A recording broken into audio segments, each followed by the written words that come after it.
So a lot of people ask us, what does the clicker do and why do we use it? So the clicker marks the millisecond that your dog does something that you want them to do.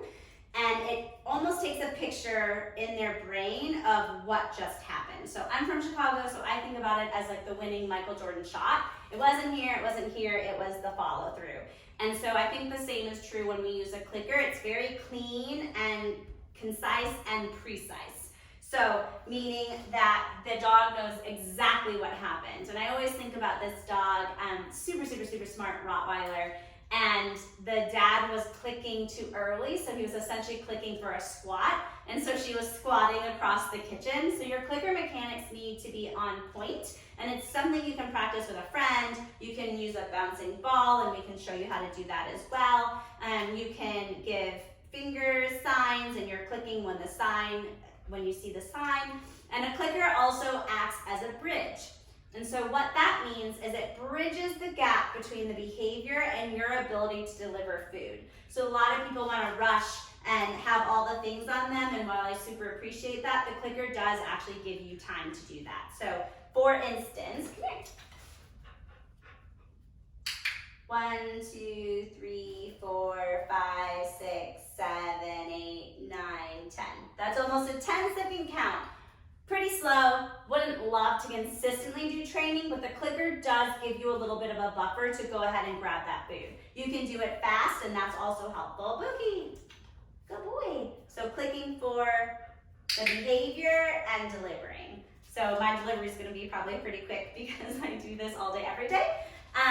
But it's something that you can practice. And then I also encourage people in terms of treat mechanics to treat in different hands and also deliver in different hands. So maybe try clicking with your left hand when you get the hang of it and moving and treating with your right hand. So this is something that even I struggle with because so frequently I'm working on loose leash walking or training in position, and so I want a dog on my left side, so I typically click with my right and I feed with my left.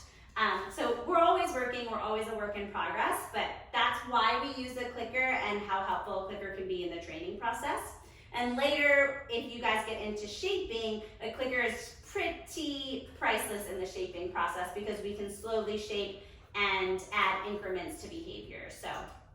So we're slowly increasing our criteria with what we're asking for so that we can get a full behavior.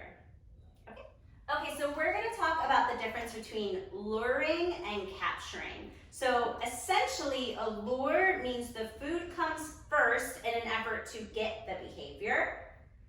So what that might mean is, say I want to get Bogey up from a down position, I would present something close to his nose, like a magnet is attached, and I might, and then I'm going to lure him into position. So that's a lure. By the same token, if I want to lure him into a down, I present this and I lure. So that is a lure, and this is a capture. So I'm actually not going to ask anything. I'm going to wait, and it's behavior first, then food. So I'll show you again. I'm just going to stand here. I'm going to click for the sit, and I'm capturing the behavior. So I'm literally taking a picture in their brain as to why the click just happened and why the food is coming. So just to give you an example, one more time, this is capturing. Didn't ask for anything, it just happened, and he defaults into a down. And then this is a lure. So food first, and putting him into position.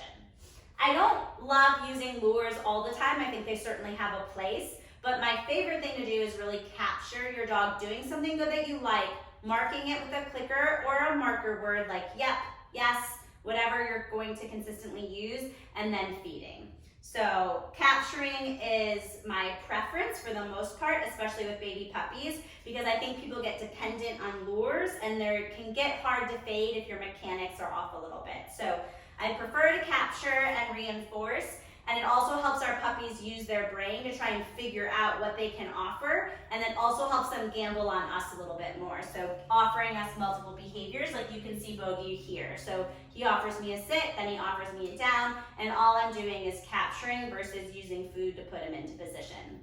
So that's the difference between a lure